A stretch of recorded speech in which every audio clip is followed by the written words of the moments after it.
Hello and welcome to Just One More Watch. Welcome today to a channel first. This is the first ever triple unboxing that I've done. I've done plenty of doubles, but this is the first time I've peeled and revealed 3 watches in the same video.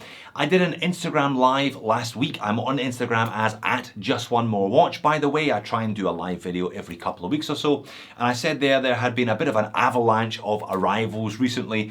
I peeled a few of them on the Instagram, but I saved 3 of them for this video. So what did I save? The first is a Steeldive 1970. The second is a Vostok Amphibia. The third is a mystery watch, though it probably won't remain a mystery for all that long. If you have another look at the thumbnail, it's pretty obvious.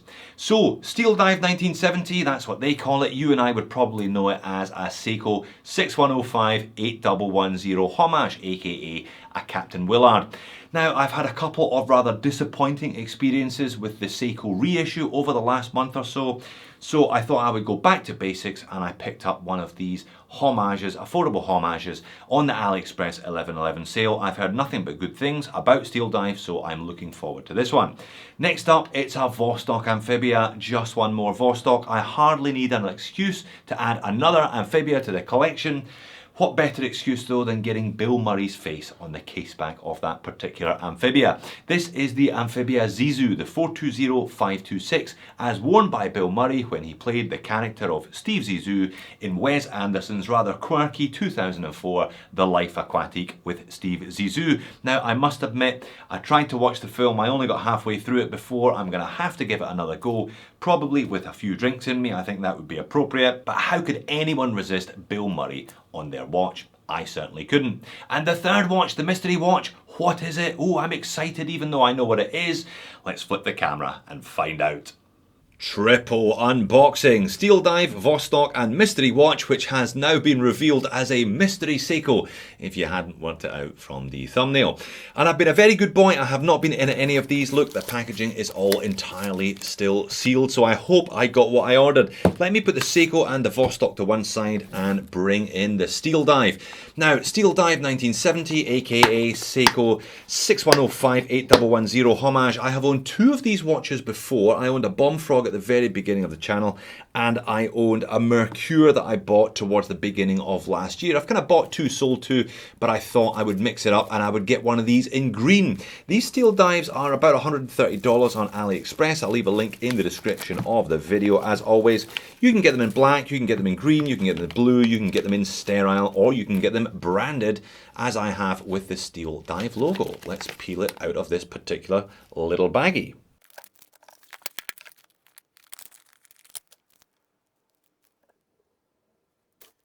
Now, as discussed, I have owned 2 of this style of watch before, and I've said it on the channel, I've gone on record as saying I reckon they all come out of the same factory in China. The last 2 were very, very similar. The tell, the giveaway has been that mad pop of purple anti-reflective on the Sapphire crystal. Doesn't look as pronounced on this one, but there you go, because it's green. I guess there's a kind of different colour playing with the light as well, but that is unmistakable. Yeah, I reckon they all come out of the same place. Let's peel off the cling film.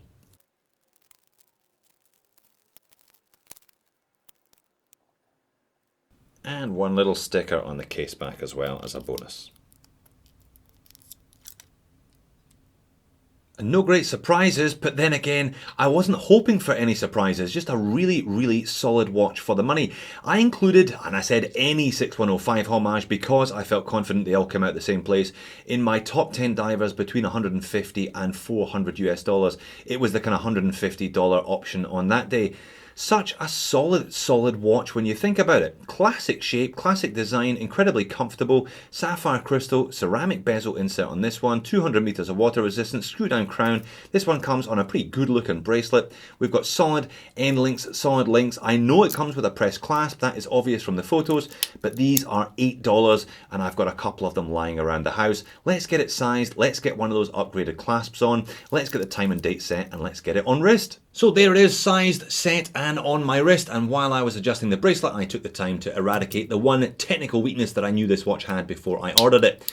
I upgraded that clasp. So I guess as it sits, it's now about $138 worth, and you know what? It ticks an awful lot of boxes for not an awful lot of money. I guess the one box it does not tick, however, obviously is originality. But you know what? I have reviewed a number of Seiko homages on the channel, and people don't seem to get as upset as they do when I review Rolex or Tag or Omega homages. I guess if you are of a mind, if you think that a homage is designed to deceive, to pretend that it's something it's not, then this is just pretending it's a Seiko. So I think the intent is quite different. You're not trying to fool somebody into thinking you've got a fancy flash watch on your wrist. You're just homaging a Seiko, which is not a particularly fancy or flash watch. I guess you can buy one of the new reissues, and I did buy the new reissue, $1,000 US, and I was sorely disappointed. This one coming in at about 14% of that price. And you get a signed crown on this one for one. You also get a bit of a gap between that end link and the mid link, the first mid link of the bracelet. But to be honest, I ordered it on the bracelet just because I will probably put this one on a Tropic or a Waffle. I've got a few vintage style straps lying around the house. I think it will go with that whole late 60s, early 70s vibe that the Willard has always had. Glad I went for the green, and glad that I was able to observe that anti-reflective coating, confirming my suspicions that they're all pretty much the same. Box number 2, the Steve Zissou. $75 US from Meronom when they are in stock. I believe they're out of stock at the moment, but you can always do one of those, notify me when they are back in stock if you're keen. I hope that there's also a mesh in here, and I hope that there's also a caseback in here for me. The aforementioned Bill Murray caseback. I think that's new. I haven't seen it before, but when I saw it and the watch was in stock, I just had to have them. This all looks painfully familiar. Let me peel off the cling film. Ooh, that's stealthy looking. They've always had Vostok in gold before, but that looks nice. Let's see what's inside it. Oh, there it is.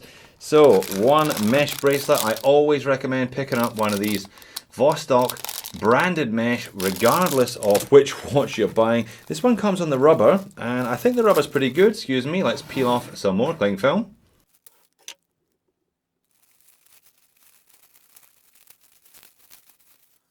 Hang on a second. Where's my case back? Is it on the watch? Oh, it's on the watch! Look at that! That is virtually priceless. It is hard to put a price on that. Hang on, I'll zoom in.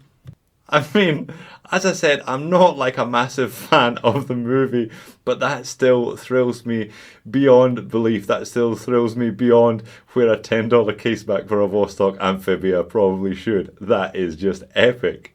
And one more sticker with this one, peeling the protective sticker off of the domed acrylic crystal.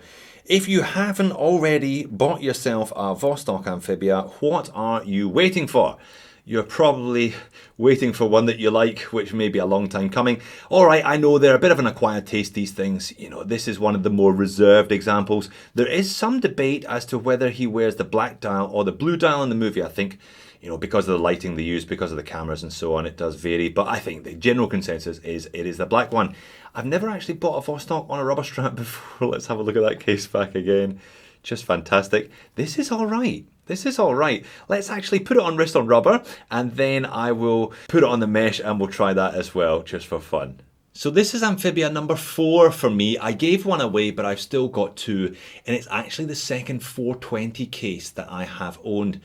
These are lovely if you've got a slightly smaller wrist or you like slightly smaller watches. 39mm with 18mm lug width. But that rubber strap is actually pretty good. It's got a touch of flaring there. It looks for all the world like a 20. They just wear so nicely, these little things. So even with the case back and the mesh, this is still less than $100 on my wrist for a 200-meter dive watch with a stack of history, original design, and the best case back I have seen. I think it is even better than the Mermaid riding a dolphin. I'm just going to say that now. It's better than the Mermaid riding a dolphin.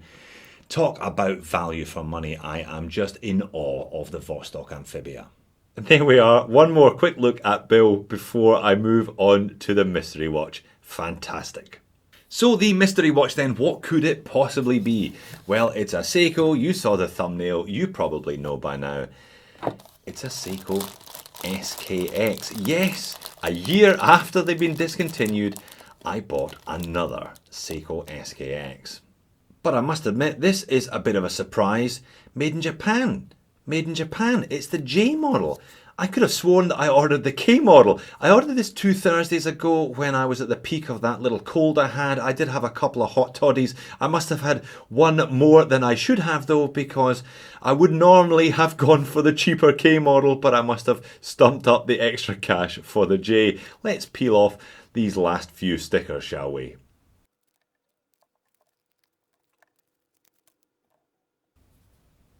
And the case back. Oh, it's a tricky one. Doesn't want to come.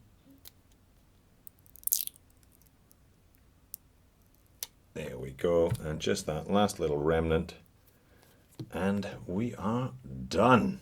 So if this is your first day on the internet, allow me to introduce you to the Seiko SKX 007J1. Bit of a living legend, or perhaps that should be deceased legend. They discontinued this one about 12 months ago now, but it had been on sale since 1996 and they must have sold hundreds of thousands, if not millions of these, particularly as every YouTuber and his dog was all over these, me included, for a couple of years. I bought them, modified them, sold them, bought them, modified them, sold them, bought them, modified them, and sold them.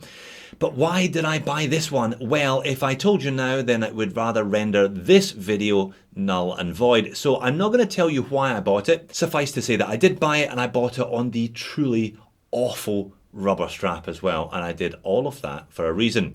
That reason will be revealed shortly in the new year. Okay, so I do have a bit of a thing for dive watches, as is apparent when you look down at the table today, but what a selection, and not a fortune either. I got the SKX for a pretty good price, which is why I chose to pick one up when I did. You can expect to see full reviews of all of these, including that one on the Seiko as to why I bought it, coming up in the new year. Thank you very much for watching this triple unboxing. Maybe I will make this a recurring thing. Maybe we'll move on from the double unboxing to the triple unboxing. It just gives me an excuse to buy just one more watch. Thanks for watching. I'll see you in a future video.